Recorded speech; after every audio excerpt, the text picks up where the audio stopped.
또 제가 어떤 경험을 했냐면 내가 신학교 다닐 때 우리 집에서 성당 아무도 안 다녔어요. 성당. 그러니까 내가 신학교 들어갈 때 어머니가 뭐라고 그랬냐면 내가 성당을 나가면 10손가락에 장을 찢은다고 그랬어요.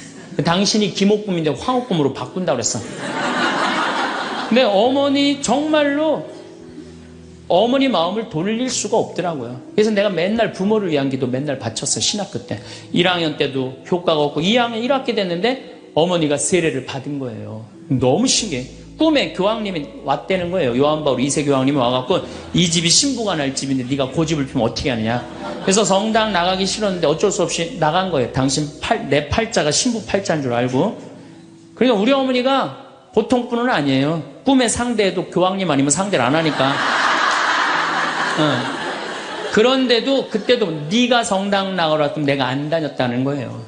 그 완고하셨어요. 근데 자꾸 어머니한테 이상한 일이 벌어지는 거. 어떤 일이 벌어지느냐 하면은 2학년 1학기가 끝나고 어머니가 세례를 받았는데 그 우리 2층 집에 중풍 걸린 형제가 하나 있었어요. 이분이 평생 절에 다니던 분이에요. 경기도 사회복지국장까지 하던 분인데 한 15년인가 누워 있었어요. 근데 죽기 일주일 전에 3일 전에 부인한테 여보 수녀님 좀 데리고 오라고. 그래서 부인이 그랬대. 당신이 무슨 수녀님이냐고. 당신은 평생 절에 다녔으니까 스님을 모시고 와야 된다고. 아니라고. 아래층 신학생이 다니는 성당에 수녀님을 모시고 오라고. 도대체 왜 그러냐고 그러니까 비행기가 한 대 우리 집에 왔는데 나 데리고 갈 비행기라고. 그래갖고 탔더니 신부님하고 수녀님이 꽉 차 있더래. 그리고 의자가 딱 하나 비었는데 수녀님이 여기가 당신 자리라고. 그래갖고 이분이 세례를 받은 거예요. 대세 받고 성체 영하고 싶다 그래갖고 이건 성체까지 다 영해주고 그리고 돌아가신 거예요. 그러니까 그냥 굳이 부인이 남편이 그러고 세상을 떠났는데 그냥 성당 다니면서 우리 어머니한테 데모해달라. 우리 어머니는 견진도 안 받고 데모한 거 얼떨결해. 데모해달라고 데모해준 거죠. 어머니 입장에서 좀 이상한 거지. 근데 내가 학부 4학년이 됐는데 내가 하도 난리를 쳐갖고 우리 동네 세례를 많이 받았어요. 신학교 들어간 난리를 쳐갖고 한 30m 떨어진 집이 내가 학부 3학년 때 세례를 받았는데 아들이 교통사고로 죽은 거야. 다음에는 딸이 교통사고로 또 죽은 거야. 오토바이 쳐서. 이거 안 된다. 굿하자. 그래갖고 이제 굿을 하는 거야. 굿을 막 하는데 이 굿이라는 게 진호기 굿이에요. 죽은 영혼을 위로하는 굿을 진호기 굿이라고 그래. 처음에 억울하고 분한 영혼을 위로한다고 춤을 춰요. 막 춤을 추다가 그 영혼하고 접신을 해요. 그래갖고 그 영혼이 미처 해주지 못한 말을 전해주는 걸 공수라고 그래. 공수. 막 공수를 하는 거야. 딸 목소리를 내갖고 엄마 아빠 너무 슬퍼하지 마라. 오빠는 천당에 갔고 나도 천당으로 가고 있는 중이야. 그러니까 너무 슬퍼하지 마라. 그리고 엄마 저기 나 오토바이 쳐갖고 구치소에 가는 사람 합의 봐줘. 우리가 이렇게 좋은 데 가는데 뭐 이렇게 나쁘게 할 게 뭐 있어. 그리고 엄마 아빠는 나중에 우리 만나려면 성당에 열심히 다니라고. 그냥 무당이 그냥 혼수 상태에서 성당 열심히 다니라고 막 얘기를 하는 거야. 그러니까 그 굿이 끝나고 난 다음에 우리 집에 온 거예요. 우리가 이런 일이 있었다고. 어머니는 그때까지도 완고했어요. 그저 나한테 맨날 넣으라고 그랬어요. 근데 이제 그걸 경험하고 난 다음에는 어머니가 그러는 거예요. 용어가 바뀌었어요. 학사님 그런 일이 있었다고. 그래갖고 내가 어머니 꼭 붙잡고 어머니 나하고 갈 데가 있다. 어딜 가냐? 부엌에 좀 가자. 부엌에 왜 가냐고. 저 가스불 켜놓고 10손가락에 장 지져야 될 거 아니냐. 우리가 이 세상을 살면서 내 마음 안에 천사하고 악마가 동거를 하는데 신앙생활을 하는 이유는 천사가 승리하기 위해서, 내 마음 안에 천사가 승리하기 위해서 신앙생활을 하는 거예요. 우리 인간은 나약하기 때문에 언제든지 악의 유혹에 넘어갑니다. 그러니까 예수님이 맨 마지막 주의 기도 바칠 때 악에서 구하소서 그러죠? 우리가 악에서 오죽하면 예수님 맨 마지막에 그 기도를 했겠어요. 이 세상에 살아가면서 악의 유혹에 넘어가지 않을 사람은 한 사람도 없어. 매일 우리는 그 유혹에 넘어가요. 그 유혹을 물리칠 수 있는 능력이 바로 신앙생활이에요. 우리가 돌도로 빵이 되라고 그러는 거나 돌머리도로 서울대학 들어가라는 거나 다 뭐다? 욕심이다. 욕심이다. 욕심만 버리면은 우리 인간은 인생을 참 행복하게 살 수 있다. 예수님 말처럼 말씀이 가득 차 있으면은요 인생이요 조금 넉넉하지 않아도요 즐거울 수 있어요. 미국의 제일 행복한, 우리나라도 마찬가지지만 제일 행복한 직업이 1위가 성직자예요. 성직자. 말씀이 있기 때문에 제일 행복한 말씀이 있기 때문에. 그래서 여러분들도 말씀이 내 마음 안에서 살아 움직일 수 있도록 깨어 기도해라. 그 아주 중요한 거예요. 원주 비행장이 있어요. 그래갖고 비행장이 있어서 재밌어요. 원주 비행장이 있어서 그 이글스라고 그 비행 전투단이 있는데 여기서 연습해. 우리 여기 평창 하늘에서 처음에 막 태극기 그릴 때 보면 막 엉망으로 그려요. 그 다음에 뭐 하트도 막 찌그러져서 그리고 한 2달 연습하면은 아주 잘 그려져요. 그래서 그 비행장이 있다. 신경 쓰지 마세요. 나한테 절을 하면 어떻게 한다? 권세와 영광을 주겠다. 우리가 악마의 유혹에 빠져서 나 잘난 척, 교만하느냐고 다른 사람 무시하고 주님을 섬겨야 되는데 주님도 안 섬기고 세상에 나만 섬기라고 나만 잘났다고 우리 유혹에 많이 빠진다. 그것도 안 되니까 이번에는 악마가 예수님을 예루살렘 성전 꼭대기에 데리고 올라가서 당신이 하느님의 아들이거든 뛰어내려 보시오. 시험하는 거예요. 여기 계신 분들 중에서도 주위에서 그런 소리 많이 들으실 거예요. 너 성당 나가는데 왜 너만 그 꼴로 살아? 다른 사람 성당 안 나가도 잘 먹고 잘 사는데 넌 성당 나갔는데 왜 그렇게 하느님이 있다면 네가 그렇게 고통스러웠겠니? 주위에서 그렇게 악마들이 와갖고 얘기 많이 해요 안 해요? 많이 해요. 그때 흔들리는 거예요. 정말로 하느님이 있다면은 내가 왜 이 고통을 겪지? 마음이 흔들리는 거죠.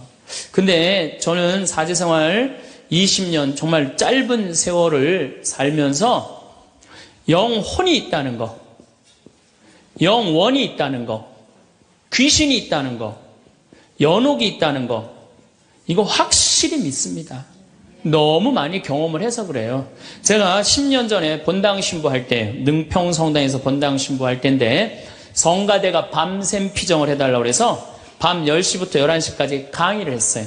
강의를 했는데 막 강의가 끝났는데 성당 앞길에서 차 부닥치는 소리가 났어요. 나가보니까 버스하고 승용차하고 정면 충돌을 했는데 승용차가 버스 밑으로 아예 들어갔어요. 근데 그 승용차에 누가 타고 있었느냐면 우리 본당 사회복지 분과장이 타고 있었어요. 그 자리에서 즉사했어요. 이 사람이 얼마나 착한 사람이냐면은 사회복지 분과장을 했으니까 요맘때만 되면 김장 다 해서 어려운 소년 소녀 가정 다 넣어줬어요. 쌀 떨어지면 쌀 떨어지면 체크하고 다 넣어주고 성당 짓는다고 삽을 잡으면 삽자를 놓지 않은 형제야. 정말로 살아있는 천사예요. 천사. 그리고 그냥 3월달에 자기 부자니까 뒷마당에 뿅아리 100마리 풀어놓으면은 그냥 5월 6월달 손님 오면 그거 잡아서 삼계탕 해주는 정말 그야말로 천사야. 근데 그 자리에서 즉사를 한 거예요. 그래서 이제 부인이 시신을 분당 재생병원에서 옮겨갖고 새벽 2시에 다 뭐 검찰도 왔다 갔다 하고 그래갖고 새벽 2시에 시신 수습이 끝났어요. 그래서 상주들을 깨우러 간 거야. 근데 상주가 초등학교 5학년, 초등학교 3학년, 초등학교 1학년이야. 애들도 너무 예쁜 애들인데.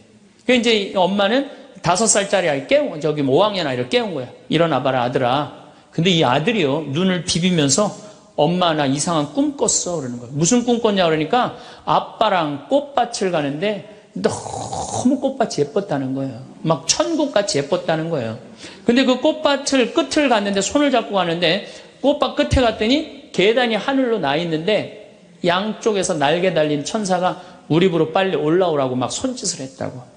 그래갖고 내가 올라가려고 했더니 아빠가 내 손을 딱 놓더니 지금부터 나 혼자 올라가는 거라고 넌 나중에 올라가라고. 그래갖고 아빠가 막 올라가는 꿈을 꿨다는 거예요. 초등학교 5학년 아이가 아빠가 돌아가신 사실도 모르는 아이가. 이건 뭐예요? 이 아빠가 돌아가시면서 누구한테 보여준 거예요? 아들한테 보여준 거예요. 이런 일은 너무 많아요. 우리가 죽으면은 굉장히 우리 한국 사람들은 죽음을 너무 무서워해요. 근데 난 죽는 거는 꽃밭을 간다는 얘기는 너무 많이 들었어요. 우리 여기 생태마을에 암 환자들이 많이 오잖아요. 작년에 글라라라는 자매가 하나 있었어요. 이 진짜 얼굴도 이쁘고 그냥 천사예요. 천사인데 폐암이 걸린 거예요. 4년 전에 폐암이 걸려갖고 이 6개월밖에 못 산다 그랬는데 여기서 정말로 행복하게 4년을 살았어요. 근데 그냥 남편도 천사, 그냥 아들은 또 서울신학교 다니고 있어요. 지금도. 그 둘째 아들도 천사, 막내딸도 남편 말할 것도 없고. 그런데 그냥 하여튼 4년을 살다가 뇌까지 전이가 된 거예요. 근데 나는 우리 집에 암 환자들한테 그런 얘기를 해요. 죽는 거 무서워하지 말아라. 그리고 왜 미리 땡겨서 걱정하냐. 3개월 후 6개월에 죽을 거야 지금 걱정하냐. 오늘 즐겁게 살자. 그러다 보니까 4년 5년 살았으면 많이 사는 거죠. 6개월밖에 못 산다고 그랬는데. 그리고 내가 항상 그랬어요. 죽으면 행복한 대로 가는 거다. 맨날 그랬어요. 내가 살아도 좋고 죽어도 좋고. 근데 이 분이, 이 글라라 자매가 뇌까지 전이된 상태에서 죽은 거예요. 죽었는데 둘째 아들이 참 착해. 그 아들. 엄마 평상시에 죽으면 안 된다고 미리 이게 응급처치를 배운 거야. 엄마 혀가 말려 돌아갔는데 그걸 피고 막 심폐소생술을 하고 살려낸 거야. 그래갖고 이 글라라 자매 살아나서 이제 일산병원에서 내가 만났어. 글라라 자매 그러더라고. 신부님, 내가 정말로 죽음의 여행을 떠나는데 너무 황홀하고 행복했다는 거야. 아, 정말 신부님 말대로 이게 죽는 게 이렇게 황홀하구나. 근데 그냥 아들놈이 살려놓은 거야. 그냥 살려나갖고 그냥 깨보니까 살려. 그래서 한 3개월 정도 혼수 상태로 있다가 세상을 떠났어요. 나는 그분은 천당에 갔다고 확실히 믿습니다. 나는. 내가 미사도 맨날 봉헌하지만은 이미 천국에 가 있어요. 죽는 거는요, 결코 두려운 게 아니에요. 그리고 죽는데 꽃밭을 간다는 사람 난 너무 많이 봤어요. 미국에는 어떤 그 근사체험, 임사체험이라고 그래요. 죽음을 경험한 사람들, 2만 명한테 물어본 거, 죽었다 살아 돌아온 사람들, 3시간, 5시간, 의학적으로는 죽었다. 이런 사람들, 3시간, 5시간 후에 살아 돌아온 사람들 물어보니까 모두가 공통적으로 뭐라고 그래요? 꽃밭을 간다는 모두가. 그리고 빛이 있는 대로 빨리 올라간다는 거. 내가 94년도에도 99살 먹은 할머니야. 병자성사를 하는데 내 손에서 마지막 기름을 바르고 내가 마지막 사제경까지 해주는데 돌아가신 할머니가 있어요. 근데 싹 영혼이 정말 올라가는 게 보이더라니까요. 싹 너무너무 행복한 영혼이 올라가는 게 보이는 거예요. 그래서 죽음은 뭐가 있느냐 그러지만 죽음은요, 우리는 하늘나라로 들려 올려지는 거예요. 예. 난 내가 강의할 때 핸드폰을 넣어도 한 번도 내가 승질을 부린 적이 없어, 나는.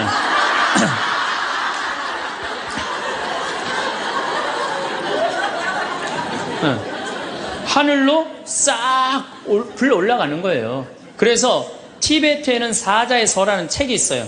그 사자의 서라는 책을 보면은요, 죽으면은 꽃밭을 간다는 거. 동양이나 서양이나 거의 죽고 난 다음에 세상은요, 무섭고 깜깜한 데로 가는 게 아니에요. 근데 일본의 한 의사가 너무 힘들어서 자살을 했어요. 그랬더니 땅속으로 빨려 들어가는 거야. 근데 살아 돌아온 거야. 그리고 난 다음에 자살하고 살아 돌아온 사람 다 물어보니까 다 똑같은 경험을 했다는 거야. 그래서 돌아다니면서 뭐라 그래요? 자살하지 말라고. 죽어서 좋은 데 가려고 그러면은 자살하지 말라고. 그리고 강의하고 다니는 교수도 있어요. 그냥 죽고 난 다음에 세계가 너무 많은 거예요. 우리 죽고 난 다음에 뭐가 있냐고 그러지만 실질적으로 죽고 난 다음에는 하늘나라가 펼쳐지는 거예요. 그리고 여러분들 하느님 믿었으니까 어떻게 되는 거야? 어디로 가? 하늘나라로 가는 거죠. 여러분들은 그런 믿음과 확신이 있어야 돼. 근데 우리 천주교 교우들은요, 하늘나라에 대한 희망 별로 없어요. 그저 미사 예물을 보면은, 오늘도 내가 예물 보니까 맨 대학 입시, 딸 결혼, 뭐 애 생기게 해주고, 땅 팔리게 해주고, 뭐 월세 나가게 해주고, 전세나. 그건 미사 예물이 아니에요. 미사는 예수님의 십자가상의 제사를 통해서 우리가 구원의 업적을 쌓는 거예요.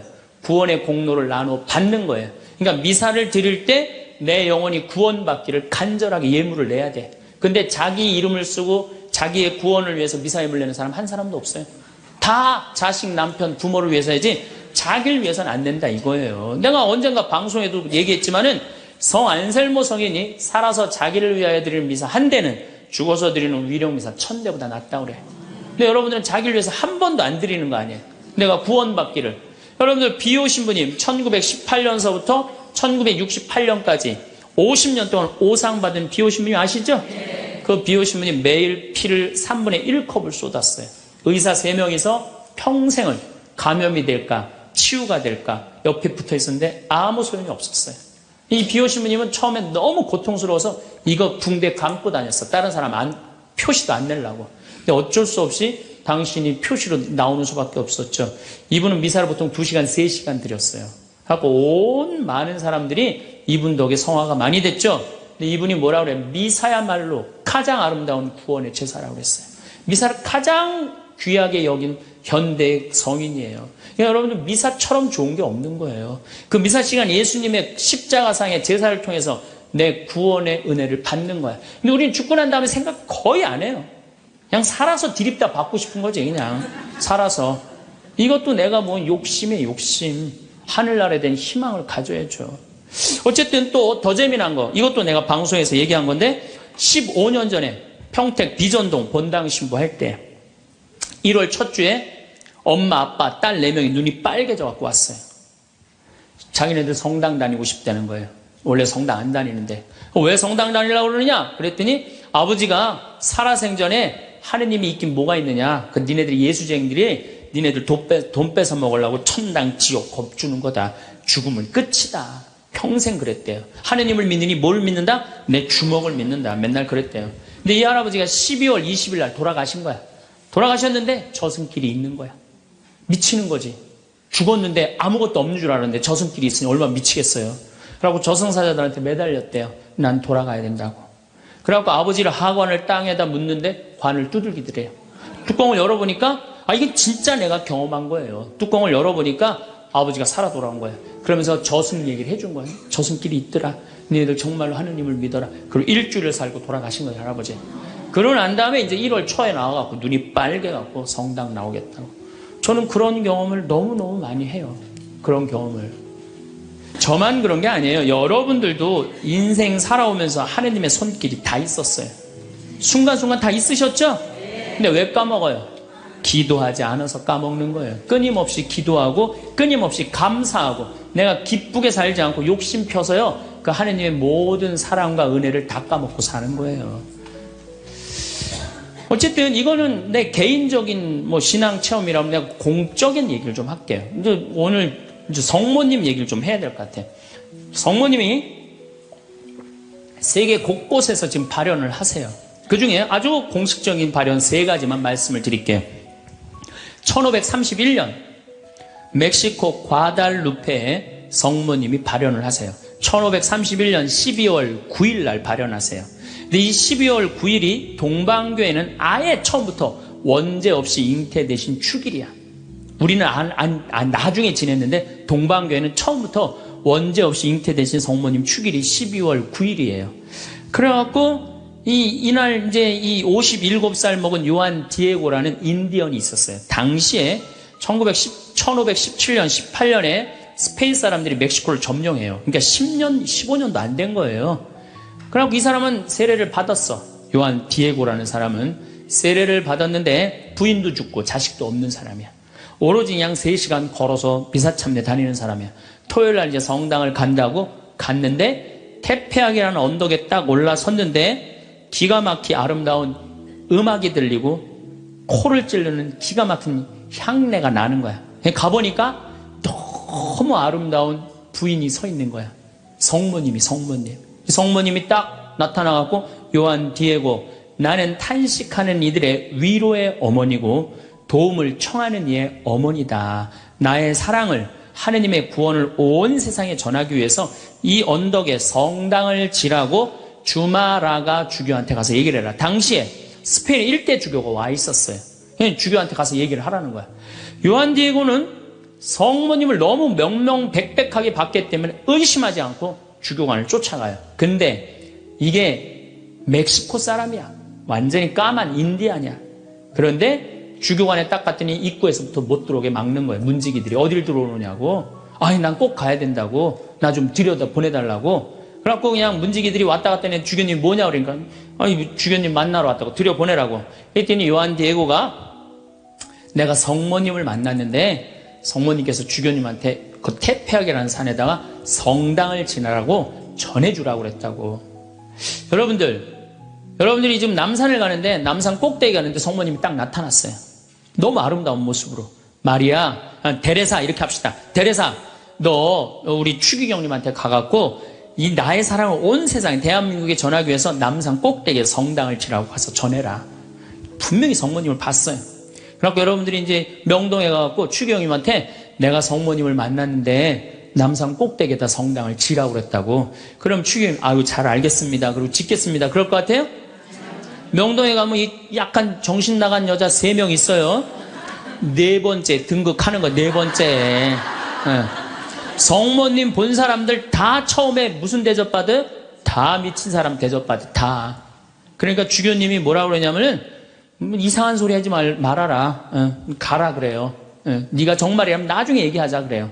그래갖고 성모님이 내가 기다리고 있겠다 그래요. 그래갖고 다시 태평이라는 산에 가요.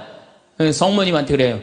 성모님 전했느냐? 성모님 얘기를 전하긴 전했는데 주교님이 안 믿는 것 같다고. 그랬더니 성모님이 뭐라고 그러냐면은 그렇다면 내일 가서 또 전해라 그래요. 난 참 성모님도 답답해요. 아니 그게 그렇게 중요하면 당신이 가서 얘기하면 될 거 아니야.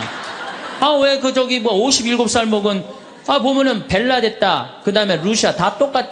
제대로 배우지도 못하고 가난한 사람한테 나타나고 꼭 힘들게 해. 그래서 내가 기도 때 한번 따졌어요. 성모님. 아니 나타내려면 신부나 주교나 뭐 이런 사람한테 나타나갖고 확실하게 하지 왜 그렇게 사람들 힘들게 하느냐고 그랬더니 성모님이 하느님의 영광은 어린아이, 순수한, 미천한 사람을 통해서 드러나는 것이다. 그러시더라고요. 그래서 그건 이제 앞으로 안 따지기로 했어 내가. 그래갖고 이 요한 디에고는 다음 날 주교님을 또 찾아가요. 또 문지기들이 모욕을 주죠. 이런 무식한 원주민 인디안이 어디 감히 주교를 만나느냐고. 그래도 이 요한 디에고는 애절하게 주교님을 만나자고 원해요. 하도 그러니까 어쩔 수 없이 주교님을 만나게 해줘요. 그러니까 주교님이 이틀째 연속 오니까 그래? 만약에 네가 정말로 성모님을 봤다면 증표를 갖고 와라 그래. 증표를. 내가 갖고 올 수 있다고. 성모님 분명히 봤으니까. 12월 10일 날. 그래갖고 이제 가갖고 성모님한테 가요. 성모님이 기다리고 있어. 그래, 전했느냐? 그러니까 전했다고. 전했는데 주교님이 성모님한테 증표를 갖고 오라고 그랬다고. 그러니까 성모님 내일 오면 내가 증표를 주마 그래요. 12월 11일 날이 됐어요. 그래갖고 이제 이 요한 디에고가 가려고 그랬는데 요한 디에고 부인도 없고 자식도 없는데 삼촌 베르나르도라는 삼촌이 작은 아버지가 한 분 있는데 열병에 걸려서 돌아가시려고 그래요. 그러니까 병간호를 막 하는 거예요. 병간호 하느냐고 성모님한테 가긴 가야 되는데 이거 삼촌은 죽으려고 그러고 그래갖고 못 가요. 난 또 요한 디에고도 참 답답한 사람이야. 아니 그 대단한 성모님한테 갖고 낫게 해달라고 하면 될 거 아니야. 그걸 또 그냥 자기가 간호한다고. 다음 날은 프란치스코 수도의 신부님 병자성사, 죽을 것 같으니까 프란치스코 수도의 신부님 병자성사 모시러 간다고. 요한 디에고가 얼마나 재미나냐면은 테페하게라는 산을 비껴가요. 성모님 만날까봐. 지금 누가 더 중요하다고? 이 본당심이 더 중요하다 이거야. 병자성사 봐야 된다고 막 가는데 성모님이 물어봐. 너 어디 가냐고. 네. 어디 가냐고 물어봐요. 그러니까 아니 삼촌이 작은아버지가 죽으려고 그래서 모시러 간다고. 걱정하지 말아라. 작은아버지 내가 치료해 줄 테니까 너 저 언덕에 올라가 봐라. 올라가 보니까 이 멕시코 시티가 2000m 상공에 있는 도시예요. 12월 달이면 굉장히 추운 도시예요. 그런데 장미가 펴 있는 거야. 가득. 그래갖고 너무 신이 나갖고 이 요한 디에고는 저기 멕시코 인디안들은 모자 동그란 거 쓰죠. 그 다음에 이 망토 쓰죠. 그 망토를 틸마라고 그래요. 이 틸마는 뭘로 엮느냐면 선인장에서 뽑아갖고 섬유를 뽑아갖고 이 아주 거친 섬유질로 돼 있는 그 망토예요. 그 망토에다 선인장을 따요. 막 따갖고 막 너무 흥분해갖고.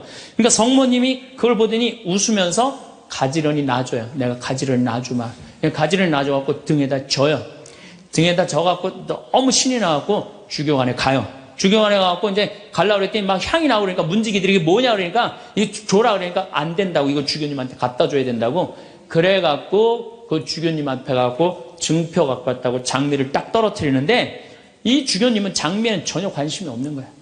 그 틸마에 갑자기 무릎을 꿇더니 눈물을 흘리면서 키스를 하는 거야. 아니 그 틸마가 얼마나 더럽고 지저분하겠어요. 왜 그러나 우리가 틸마를 내려봤더니 자기가 본 성모님이 그 틸마에 새겨져 있는 거야. 그대로. 그런데 이 새겨져 있는 색깔 자체가 이건 도저히 1500년대에 만들 수 없는 색깔이야. 너무 예쁜 거 성모님이. 너무 예쁘고 너무 곱고 옷 색깔도 너무 화려하고. 그러니까 과학자들이 계속 연구를 해봤어요. 과연 1500년대에 저 물감을 만들 수 있을까? 그 과학자들이 결론은 못 만든다. 그래갖고 그냥 이 소송당에 이제 주교님 소송당에 걸어놓고 성당을 진 거죠. 그리고 12월 10일 날 같은 날 성모님은 베르나르도라는 삼촌한테 나타나서 다 치유를 해줘요. 그리고 네 조카가 이런 기적을 발현을 봤다. 다시 한번 확증을 해주죠. 그 바람에 7년 사이에 인디언들이 멕시코, 스페인 사람들이 무서워서 나와서 세례를 안 받거든요. 세례를 안 받다가 800만 명이 7년 만에 다 세례를 받아요. 나는 유럽 교회는 사도들이 전교를 했다면 아메리카는 성모님이 난 전교했다고 믿어요. 성모님이. 그래서 그 수많은 사람들이 순례를 하잖아요. 근데 더 기가 막힌 건 이 선인장에서 엮은 거는 30년, 50년이면 사가 없어져요. 근데 500년이 지난 지금도 그대로 모셔져 있는 거예요. 500년이 지난 지금도. 제가 지난 40일 동안 LA 순회 강연을 갔는데 중간 일주일 동안 성모 승천 대축일 그 기간 동안을 멕시코의 과달루페에 갔다 왔어요. 갔다 왔는데요. 1m 20된 그 성모님 사진이요. 그 칠마에 새겨진 게요. 저 아직도 살아있는 것 같아요. 너무너무 은혜롭고. 그러니까 여러분들 나는 신앙이 약하다. 성주순례 가면 돼. 성주순례. 성주순례 가갖고 하느님의 살아있는 증표를 보면 돼. 예루살렘에 가보고 이집트에 가보고 티베트 이번에 지진 일어난 어디야? 터키도 가보고 그리스도 가보고 그러면은요 살아있는 하느님 역사 안에 왔다 가신 예수님을 만날 수 있어요. 그냥 그런 데는 안 가고 그런 데 돈 쓰는 건 아깝고 그냥 누워갖고 그냥 하느님이 있나 없나 이러고만 앉아있으니 무슨 돈으로 애 휴학시키고 학교 무슨 학교예요. 그냥 여러분들 영혼이 더 중요한 거지. 공부도 못하는 놈들 뭐하러 그냥 학교를 보내고 학원을 보내고 그래요. 그런데 더 기가 막힌 사건이 벌어져요. 1963년 성모님의 눈동자가 이상해서 사진을 찍어봐요. 사진을 찍어봤고 현미경으로 6배 확대를 해보니까 성모님 눈동자에 3사람이 있는 거야. 자세히 더 기가 막히게 해보니까 그건 그림으로는 도저히 불가능한 거. 비친 그 그림인데 첫 사람이 누구냐면 그 요한 디에고 초상하고 똑같은 거야. 두 번째는 주마라가 주교. 세 번째도 같이 있던 사람. 그게 500년이 지나도록 몰랐던 거예요. 물론 거기에 기적은요. 이거 한 3배만한 성당이 있는데 요만한 사진으로 꽉 찼어요. 그 과달루페 성모님을 통해서 기적이 일어난 건 그건 말할 것도 없고 그건 말할 것도 없고 이 과달루페 성모님 이거 우리 이 사진에 방송에 나갈 거예요. 성모님 딱 멋있게 나갈 거예요. 지금도 그 성모 저는 그 성주순례 가서 제가 거기서 미사도 봉헌했지만은 그 엘리베이터로 돼 있어요.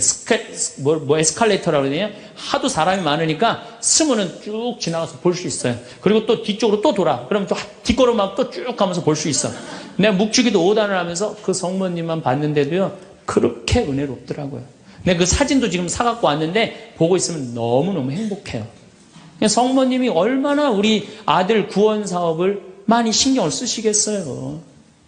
또 1858년 2월 11일부터 7월 16일까지 18번에 걸쳐서 벨라데타라는 소녀한테 나타나요. 루르드의 성모님.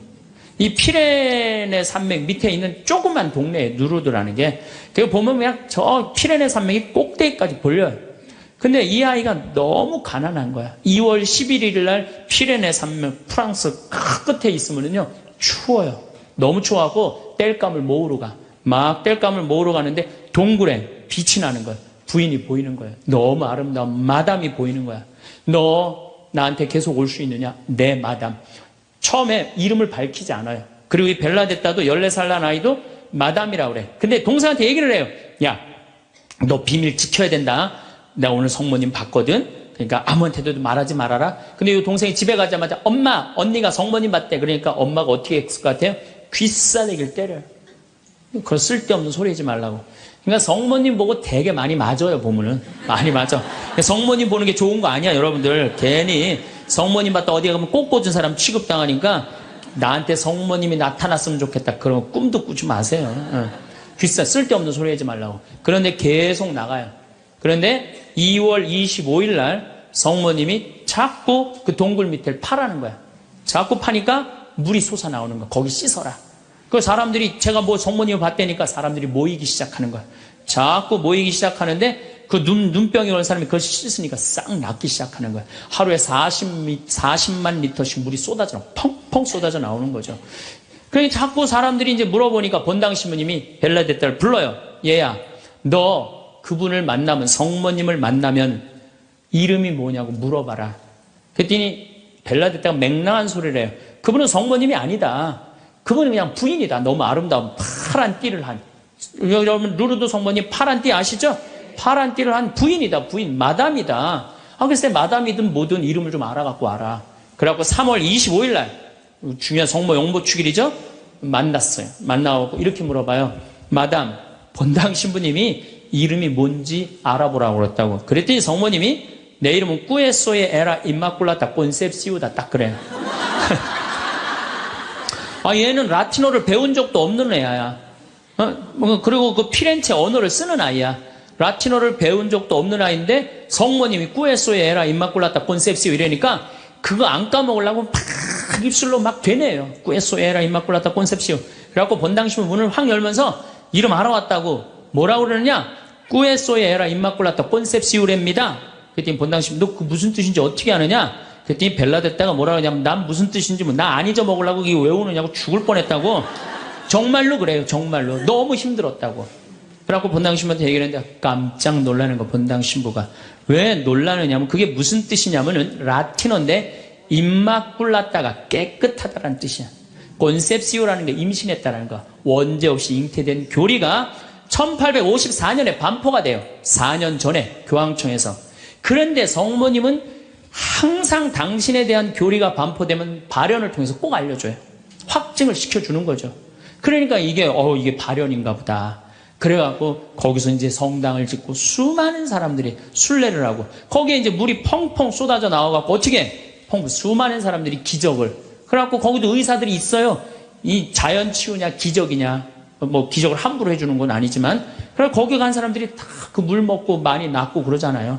나는 그 루르드에 가서 난 루르드도 갔어요. 루르드도 어디야 테페아 과달루페도 가고 루르드도 갔어요. 나도 거기서 가서 세례했어요. 루르드에 나는 물에 들어가고 이렇게 기도했어요. 난 여기 온 걸로 족하니까 제발 나한테 기적 일으키지 말라고. 난 지금도 충분하다고. 그것만 해도 충분하죠. 이게 바로 루르드의 성모님이에요. 자, 세 번째 발현. 1917년 포르투갈 파티마의 발현이에요. 많이 들어보셨죠? 이 발현은 더 특별해. 9살 루시아, 8살 히아친타, 6살 프란치스코. 이 세 꼬마한테 나타나는. 얘네들 역시 당연히 뭘 몰라? 글 모르는 아이들이에요. 목동이에요, 목동. 맨날 양 풀어놓고 놀던 아이들이에요. 그런데 이 아이들은 더 특별한 일이 벌어집니다. 어떤 일이 벌어지느냐 하면은 1916년에 이 1차 세계대전 막 끝날 때 1916년에 천사가 나타나요. 3번 나타나요. 너희들한테는 특별한 분이 올 거니까 묵주기도를 열심히 해라. 이렇게 얘기를 해요. 마지막에는 성체까지 영해줘요. 천사가 특별한 경우죠. 그래갖고 5월 13일 날 1917년 5월 13일 날 이날도 이 아이들이 막 양 풀어놓고 신나게 노는데 성모님이 떡갈나무 위에 탁 나타나는 거예요. 너무 아름다운 성모님이.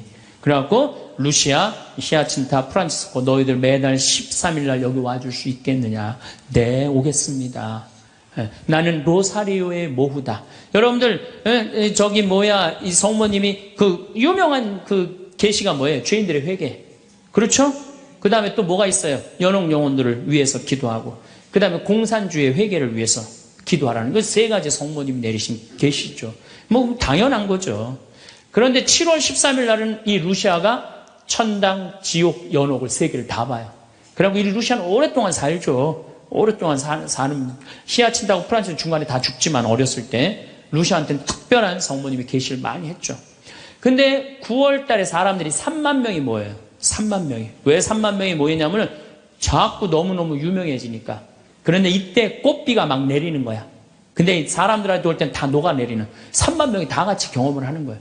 10월 달에는 마지막 발현 때는 7만 명이 모여요. 7만 명이. 그런데 전날부터 폭우가 쏟아지는 거야. 폭우가 막 쏟아지고 그 차가 얼마나 많이 모였냐. 100대가 모여요. 100대. 1917년에 차 100대면요. 엄청나게 많은 거예요. 마차 130대. 자전거 100몇 대. 그리고 7만 명이 걸어서 그냥 환자들 끌고 그냥 다 7만 전 세계에서 온 거예요. 유럽 전 세계에서. 근데 그냥 전달도 12시에 딱 오셨는데 아니 10월 13일 날 12시에 성모님이 나타난다는데 계속 폭우가 쏟아지는데 안 나타나는 거예요. 그러니까 성모님이 안 나타나니까 그 신부님이 뭐라 그래요? 한 신부님이 뭐라고 그러냐면은 내가 이거는 일부러 여러분들 읽어주려고 내가 적어 갖고 왔어요. 이 전날 밤 그곳을 꼬박 세운 한 신부가 물었다. 몇 시에 오시니? 정오에 오십니다. 루치아가 대답했다. 그 신부는 시계를 본 후 다시 루치아를 보며 봐, 지금이 정오란 말이야. 그 부인은 거짓말쟁이라고 우리에게 말할 셈이니 그 신부는 참지 못하고 어린이들을 의심쩍어 했다. 그리고 또 시계를 보았다. 하지만 정오가 넘었잖아. 여러분 모두가 환상이라는 것을 모르시겠습니까? 있을 수 없는 일입니다. 성모님의 발현은 없다는 거예요. 집으로 가세요. 다들 집으로 가세요. 이래요.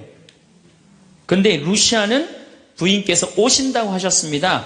신부님, 전 그분께서 약속을 지킬 것을 믿고 있습니다. 12시에 오기로 했는데 성모님이 안 오기로 루시아가 얘기를 했는데, 근데 1시에 갑자기 비가 그쳐요. 난 또 성모님도 정말로 답답해요.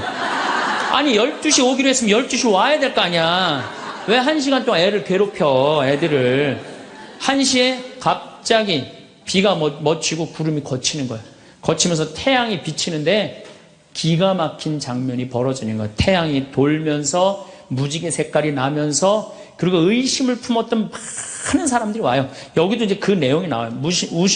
의심을 품었던 사람들이 뭐라고 그러냐면, 하느님 우리 죄를 용서해 주소서, 이렇게 얘기를 해요. 왜 그러느냐면은 무신론자, 회의론자들이 와갖고 왜 이 공포에 질려서 그러냐면, 태양이 돌면서 그 뜨거운 태양이 땅으로 떨어지는 거, 너무 뜨거워갖고 이 사람들이 이게 마지막 심판인가 보다, 공포에 질린 거지. 7만 명이. 그래갖고 막 울면서 막 살려달라고 그러고, 그냥 우리를 좀 제발 용서해달라고. 그렇게 15분 동안 태양이 온갖 조화를 비추고 딱 제자리에 돌아갔는데, 더 놀라운 건 그 7만 명 모두가 이틀 동안 비가 젖었는데 다 비가 말랐고 30cm 진흙이 깨끗하게 꾸들꾸들해진 거예요. 7만 명이 완전히 한두 명이 본 게 아니라 그 사진을 보면요, 다 이러고 쳐다보고 있는 거예요, 하늘을. 이게 바로 파티마의 성모님이에요. 이렇게, 아니 온 세상에 하느님의 현존하심이 명명백백한데, 그래 난 파티마는 내년 2월달에 또 성주순례 가요. 나는 돈 생기면 무조건 성주순례 가자, 이게 내 신조예요. 네, 네. 이제 파티마에 갈 거예요. 여러분들도 성지 다니세요. 예루살렘도 가시고 제발. 아니 개신교 다니는 분들은 어떻게 해서든지 돈 모아서 개 모아서 가는데 천주교들은 안 가. 우리 하늘나라에 대한 희망이 없어서 그래요. 어떻게 해서든 이 세상에서 복 받으려고 돈 조금 쓰는 거 아까운 거야. 내가 첫날 말했죠. 돈은 쓴 것만 내 돈이에요. 여러분들 아껴봤자 아무 소용 없어요. 그것도 성주순례 가기 위해서 어떻게 쓰셔요. 네. 자, 그렇다면은 아직도 나는 의심이 간다. 그렇다면 내가 가장 확실한 증거를 하나 댈게요. 그게 뭐냐면 예수님이에요. 예수님. 예수님이라는 분이 2000년 전에 이 세상에 왔다 가셨어요. 아니 그분이 안 왔다 갔다 하면 베드로라는 존재가 탄생했겠어요? 안 탄생했겠어요? 베드로라는 사람은 탄생할 수가 없어요. 베드로, 2대 교황 리노, 3대 교황 클레토, 4대 교황 클레멘스, 알렉산더, 식스토, 이래갖고 지금 교황이 265대예요. 2000년 동안 한 번도 끊어지지 않고 그 전승이 내려온 거예요. 예수님의 살아있는 모습을 보고. 근데 베드로라는 인물이요, 어떤 인물이냐면은 어부였어요. 그 갈릴레 호수의 어부였어요. 그건 사나이 중에 사나이였어요. 남자 중에 남자였어요. 예수님 정말로 지켰던 사람이에요. 마지막에 배신 좀 해서 그렇지. 네. 그런데 마지막에 예수님을 배신합니다. 정말로. 왜냐하면 그 스승이 그렇게 허망하게 죽을 줄은 꿈에도 몰랐거든. 그래갖고 배신하고 도망가 버려요. 네. 그런데 부활했다는 거야. 그래도 안 믿어요. 그래도 안 믿고 어떻게 갈릴레 호수가 물고기를 잡아요. 또 나타난 거야. 미치는 거지 베드로는. 아니 그냥 죽었으면 한 일주일 후나 한 달 후에 나타나면 얼마나 좋아. 계속 3일 만에 계속 나타나네. 그러니까 물속에 뛰어들고. 그리고 40일 동안 예수님하고 생활하면서 이 사람의 인생은 완전히 바뀌어요. 어떻게 바뀌느냐. 베드로가요 대단한 말 하지 않아요. 돌아다니면서 내가 예수님을 만났는데 이 예수님이 십자가에 못 박혀서 처참하게 돌아가셨는데 3일 만에 부활하셨다. 자, 내 예를 들면 좀 그렇고, 여러분들 만약에 본당 신부님이 죽었는데 3일 만에 다시 살아났어. 완전히 땅까지 다 묻어놨는데 3일 만에 주일날 딱 나타나갖고 나하고 같이 밥 먹자 그러고 강론을 했어. 여러분들 주에 나가갖고 우리 신부님 죽었는데 3일 만에 살아났다고 얘기할 것 같아, 안 할 것 같아요? 아마 온 세상 돌아다니면서 얘기할 거예요. 그렇죠? 그 경험이 베드로한테 있었던 거예요. 그 예수님을 40일 동안 보고 가만히 있을 수가 없었던 거야. 이젠 죽음도 불사하는 거지. 그 12제자가 다 같이 경험한 제자, 11제자가 온 세상을 돌아다니면서 그걸 전한 거예요. 그 전한 게 지금까지 우리한테 내려온 거야. 그러면 이 성서, 그 사람들이 이제 베드로가 전한 얘기를 적어갖고 성서 안에 예수님을 써놓은 거예요. 우리가 성서에 예수님의 한 말씀은 살아 움직이는 그분의 2000년 전의 현존이야, 현존. 그것만 읽어도 가슴이 아마 미어 터질 것 같아요. 근데 그냥 성서도 안 읽고 성지순례도 안 읽고 그냥 맨날 천장에 누워갖고 예수님 있는 거야 없는 거야 이러고 의심을 하고 앉아있으니 이게 얼마나 한심한 유혹에 얼마든지 빠질 수 있어요. 자, 그랬더니 이제 여러분들 이제 오늘 이제 신앙심이 생겼어. 좀 생겼어요? 네. 그래, 맞아. 생겼어. 이제 하느님은 확실히 계신 거야. 성모님도 있고 예수님도 있고 오늘은 굳건한 마음으로 믿음으로 돌아갔어. 오늘 잘 때요. 악마가 와서 뭐라고 그럴 것 같아요. 야, 그거 신부님 그거 개인적인 얘기지. 그거 아니야. 있긴 뭐가 있어. 없어. 계속 끊임없이 유혹받아요. 그렇다면 우리가 이 유혹에 안 빠지려면은 어떻게 해야 되느냐. 유혹에 안 빠지려면은요. 끊임없이 기도해야 돼. 그렇죠? 그 다음에 항상 기뻐해야 돼. 신앙인의 기본은 뭐예요? 항상 기쁜 거예요. 기쁜 사람은요, 유혹에 안 빠져요. 왜? 이 기쁜 사람은요, 욕심이 없어요. 어떤 사람이 유혹에 많이 빠지면 욕심이 많은 사람이 유혹에 빠져요. 예, 그래갖고 그냥 늘 미움, 분노 이런 사람들이 유혹에 빠지는 거. 더 가지려고 그러는 사람. 욕심이 없는 사람은 항상 기쁠 수 있어. 그 다음에 끊임없이 기도하는 사람. 매일 미사 참여 다니고 묵주기도 열심히 하고 이런 분들 또 피정 열심히 따라다니고 이게 끊임없이 기도하는 거. 이런 사람 유혹에 안 빠져요. 그 다음에 어떤 사람이 유혹에 안 빠지냐면 어떤 처지에서든 감사하는 사람. 이 사람들 유혹에 안 빠져요. 성공한 사람들을 보면 크게 두 부류로 나뉘는 걸 알 수 있습니다. 하나는 자신이 성공했다고 여기저기 떠벌리고 다니는 사람들, 그리고 또 하나는 조용히 아무 말 없이 자기 삶을 사는 사람들입니다. 우리는 흔히 성공을 하면 자연스럽게 자랑하고 싶어질 거라고 생각하죠. 좋은 차를 사고 비싼 시계를 차고 SNS에 멋진 사진을 올리고 싶을 겁니다. 왜냐하면 그렇게 하면 남들이 나를 더 인정해 줄 거라고 믿으니까요. 하지만 현실은 그렇지 않습니다. 오히려 진짜 성공한 사람들은 그렇게 행동하지 않습니다. 왜냐하면 보여줄 필요가 없기 때문입니다. 돈이 많다고 높은 자리에 있다고 유명하다고 해서 굳이 그걸 드러낼 필요는 없습니다. 그걸 아는 사람들은 이미 알고 있고 모르는 사람들은 알 필요가 없죠. 그런데도 굳이나 성공했다고 떠드는 사람들이 있습니다. 그런 사람들은 왜 그럴까요? 간단합니다. 그 사람들은 사실 그렇게까지 성공한 게 아니기 때문입니다. 우리는 종종 SNS에서 성공한 사람들을 봅니다. 해외여행을 가고 고급 레스토랑에서 밥을 먹고 멋진 차를 타고 다니는 모습? 그런데 가만히 보면 그런 걸 보여주는 사람들은 언제나 뭔가를 팔고 있습니다. 강의를 팔든 자기 브랜드를 홍보하든 아니면 단순히 자기 자존감을 유지하려고 하든 간에 결국 목적이 있는 거죠.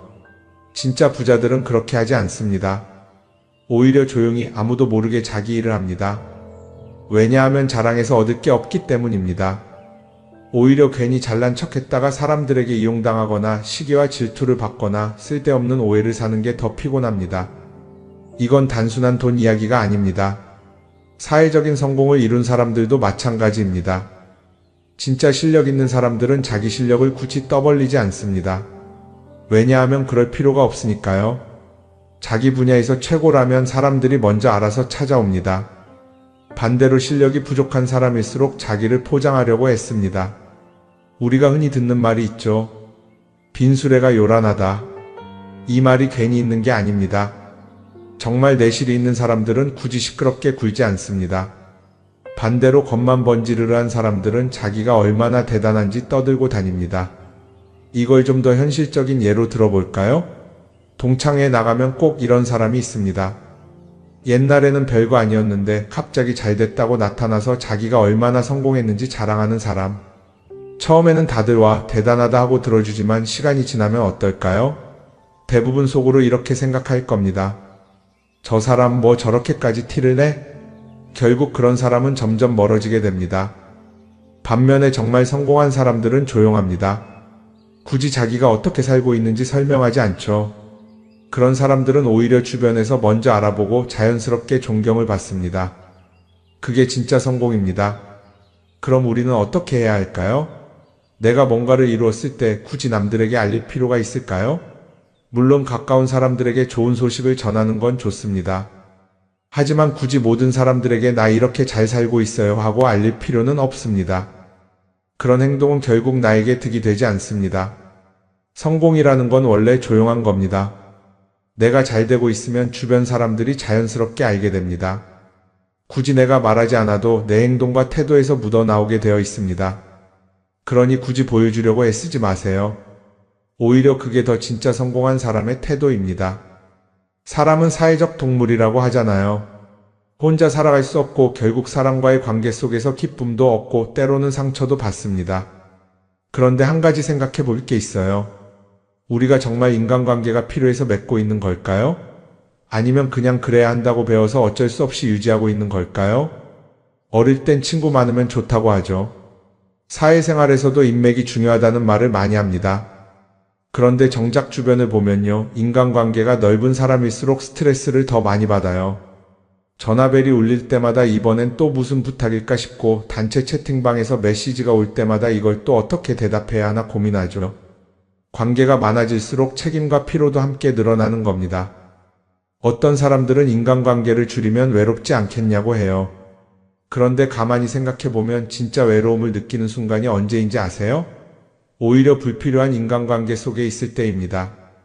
같이 밥을 먹고 얘기를 나누는데도 뭔가 허전하고 대화가 컥 돌고 속마음을 나누지도 못할 때, 그럴 때 우리가 더 외롭다고 느끼죠.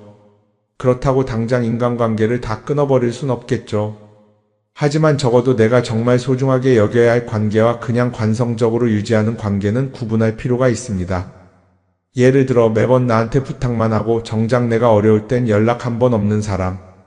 내가 실수하면 뒷담화를 하면서 내 앞에서는 웃는 사람. 이런 관계를 굳이 계속 이어갈 이유가 있을까요? 가끔은 이런 경험도 있을 거예요. 우연히 어떤 사람과 친해졌는데 만난 지 얼마 되지도 않았는데 너무 많은 걸 털어놓는 사람들 있죠. 자기 속사정부터 가족 문제, 직장 고민까지 쏟아내는 사람들. 이런 경우 두 가지의 가능성이 큽니다. 하나는 그냥 감정적으로 의존할 사람이 필요해서일 수도 있고 또 하나는 내가 믿을 만한 사람인지 떠보는 걸 수도 있어요. 어떤 경우든 이런 관계는 오래가기 어렵습니다. 사실 친밀함이라는 건 시간이 필요한 법이에요. 적당한 거리를 두고 천천히 서로를 알아가야 하는데 초반부터 급격하게 가까워진 관계는 쉽게 무너지는 경우가 많습니다. 처음엔 친하다고 생각했는데 어느 순간 사소한 일로 틀어지고 결국 남보다 못한 사이가 되는 거죠. 그러면 인간관계를 어떻게 해야 할까요? 답은 간단합니다. 억지로 맺지 말고 굳이 유지하려고도 하지 않는 거예요. 내가 편한 관계라면 자연스럽게 이어질 것이고 그렇지 않다면 서서히 멀어질 겁니다. 그리고 그걸 억지로 붙잡지 않아도 괜찮습니다. 관계를 유지하는데 에너지를 쓰기보다는 정말 소중한 관계에 집중하는 게 더 낫지 않을까요? 어떤 사람은 내가 인간관계를 줄이면 나중에 나 혼자 남는 거 아니냐 걱정하기도 해요. 그런데 생각해보면요, 진짜 나를 위하는 사람은 많지 않아요. 인간관계를 줄인다고 해서 완전히 혼자가 되는 게 아닙니다. 오히려 불필요한 관계를 정리하고 나면 남아있는 관계들이 더 단단해지고 가치 있게 느껴질 겁니다. 예전엔 인맥이 자산이라는 말을 많이 했어요. 그런데 요즘은 꼭 그렇지도 않죠. 오히려 불필요한 인간관계가 많으면 그게 짐이 될 수도 있어요. 적당한 거리, 적당한 선. 이걸 잘 지키는 게 결국엔 가장 편한 인간관계를 유지하는 방법 아닐까요? 한번 곰곰이 생각해 보세요. 지금 내 주변에 있는 사람들 중에서 내가 정말 편하게 만날 수 있는 사람이 몇 명이나 되는지, 내가 억지로 맞춰주고 있는 관계는 없는지. 관계를 줄이면요, 외로워지는 게 아니라 오히려 더 자유로워집니다. 그리고 자유로워진 만큼 내 인생에서 정말 중요한 것에 집중할 수 있게 됩니다. 인간관계 너무 많은 걸 신경 쓰다 보면 정작 중요한 걸 놓칠 수 있어요. 그러니까 이제는 한 번쯤 정리해보는 것도 나쁘지 않을 겁니다. 사람들이 돈을 많이 벌고 싶어 하는 이유가 뭘까요? 단순히 돈이 많으면 좋으니까?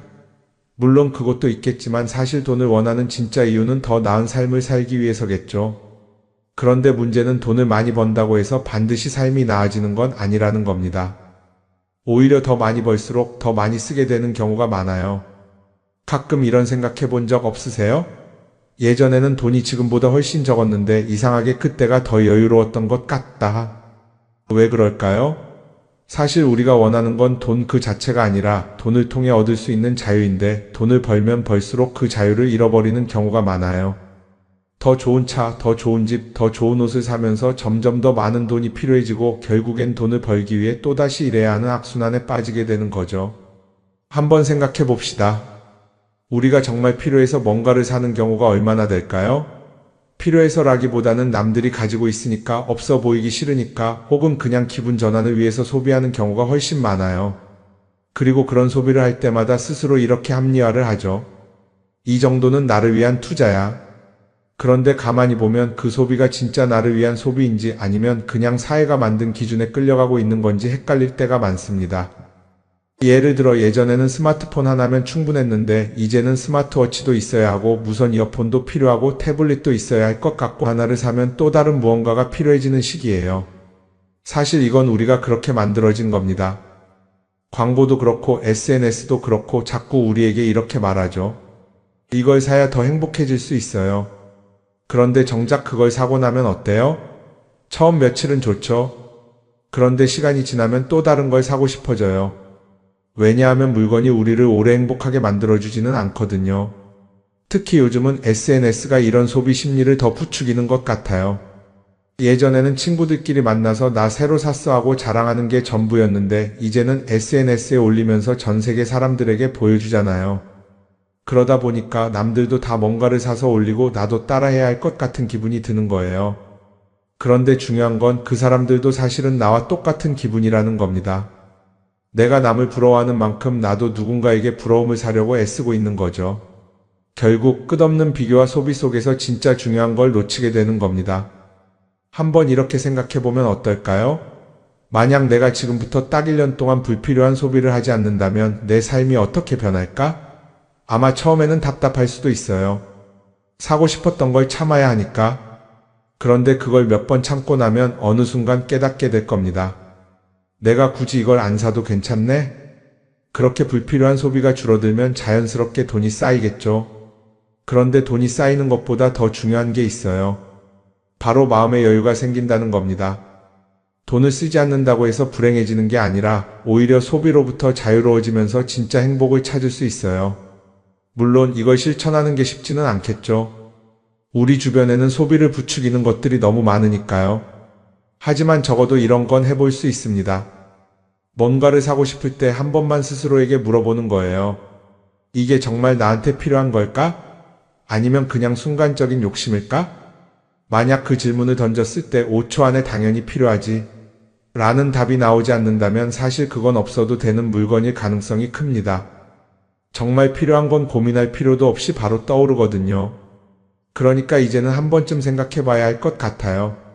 나는 지금 내가 원하는 삶을 살고 있는 걸까? 아니면 남들이 만든 기준에 맞추기 위해 내 시간을 팔고 있는 걸까? 소비를 줄인다는 건 단순히 돈을 아끼는 게 아닙니다. 그건 결국 내 삶의 선택권을 되찾는 일이거든요. 돈을 많이 버는 것도 중요하지만 더 중요한 건 그 돈을 어떻게 쓰느냐입니다. 그리고 때로는 아무것도 사지 않는 게 최고의 선택일 수도 있어요. 우리는 요즘 SNS 없이 사는 게 거의 불가능한 시대에 살고 있죠. 아침에 눈 뜨자마자 휴대폰을 확인하고 출근길에도 SNS를 보고 잠들기 전까지도 계속 들여다봅니다. 그러면서 남들이 어떻게 사는지 보고 나도 모르게 비교하게 되고 때로는 초조해지기도 하죠. SNS에 올라오는 사진들 한번 보세요. 맛집에서 멋진 음식을 먹고 해외여행을 다니고 좋은 옷을 입고 성공한 삶을 사는 사람들. 그런데 가만히 보면 이 사람들이 정말 행복해서 저런 사진을 올리는 걸까요? 아니면 그냥 행복해 보이고 싶은 걸까요? 실제로 SNS에 가장 많이 올라오는 사진이 뭔지 아세요? 남들이 부러워할 만한 순간들입니다. 집에서 편하게 쉬고 있는 모습이나 출근길에 지친 얼굴, 어제 먹다 남은 배달 음식 사진 같은 건 잘 안 올리죠. 대신 멋진 레스토랑, 명품 가방, 고급 호텔 같은 것들이 올라옵니다. 왜 그럴까요? 결국 SNS는 보여주기 위한 공간이기 때문입니다. 여기서 중요한 게 있어요.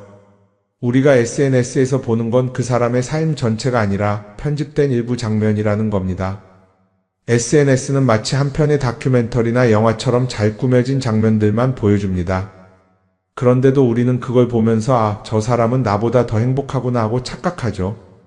예를 들어 SNS에서 한 친구가 해외여행을 가서 아름다운 풍경을 찍어 올렸다고 해볼게요.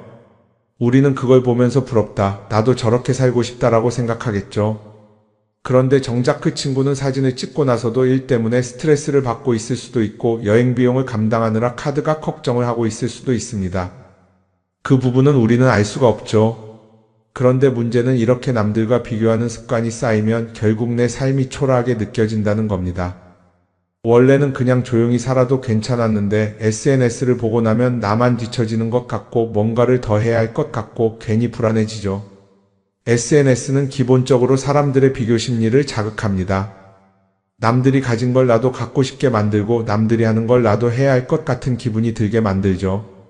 그러다 보니 필요하지도 않은 걸 사게 되고 무리해서라도 화려한 곳에 가게 되고 남들에게 보여주기 위해 사는 삶을 살게 됩니다. 그럼 어떻게 해야 할까요? 사실 정답은 간단합니다. SNS에서 보이는 것들을 곧이곧대로 믿지 않는 것입니다.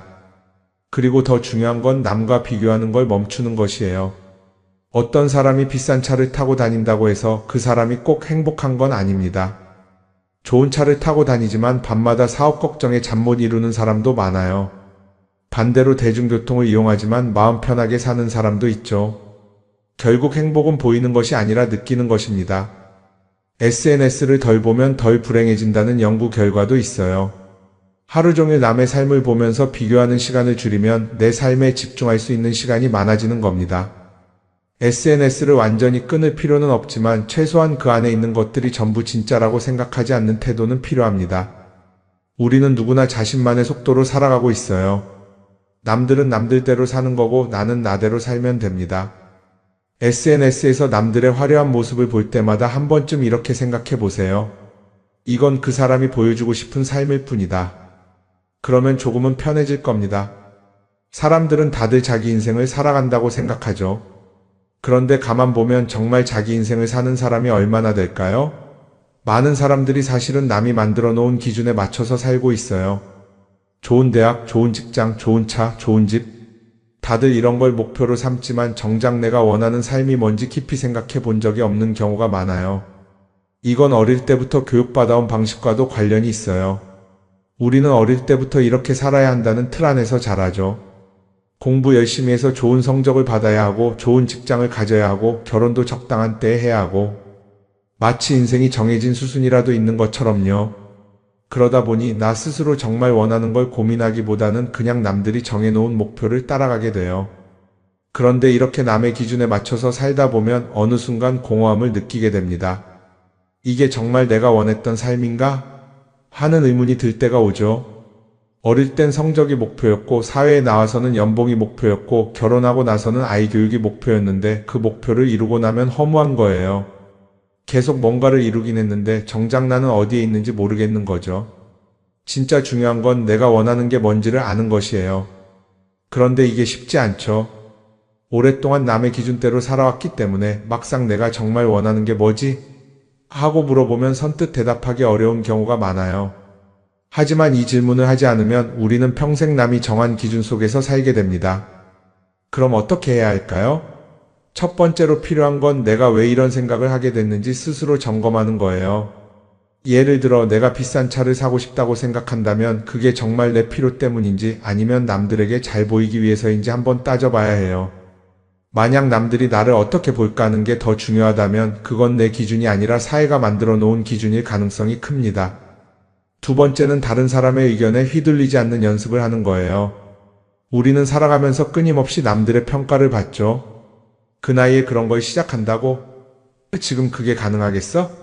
이런 말들이 우리를 흔들어 놓습니다. 그런데 그런 말에 신경 쓰다 보면 결국 아무것도 하지 못하게 돼요. 중요한 건 남들이 뭐라고 하든 내가 결정하는 거예요. 물론 남의 조언을 들을 수도 있고 참고할 수도 있죠. 하지만 최종 결정은 항상 내 몫이어야 합니다. 내가 결정하고 내가 책임지는 거. 그렇게 해야 내 삶을 온전히 내 것으로 만들 수 있어요. 세 번째는 내가 한 선택에 책임지는 자세를 가지는 거예요. 많은 사람들이 무언가를 선택하고 나서도 후회하죠. 괜히 이걸 했나? 이 선택이 잘못된 건 아닐까? 그런데 한 가지 확실한 건 후회한다고 해서 과거가 바뀌지는 않는다는 거예요. 내가 한 선택이라면 그 선택이 틀렸다고 해도 받아들이고 그 안에서 최선을 다하는 게 더 중요해요. 이렇게 말하면 그럼 실수하면 어떡하죠? 라고 걱정하는 분들도 있을 거예요. 하지만 생각해보면 우리가 실수를 두려워하는 이유도 결국 남의 시선 때문이에요. 내가 실패하면 남들이 날 어떻게 볼까? 이런 걱정이 더 크죠. 그런데 남들은 생각보다 우리한테 관심이 없어요. 우리가 성공하든 실패하든 남들은 자기 삶을 사느라 바빠요. 그러니까 내 인생의 주인은 결국 나 자신이라는 걸 명확히 할 필요가 있어요. 내 선택을 하고 그 선택에 책임지면서 남이 아니라 나에게 맞는 길을 찾는 것.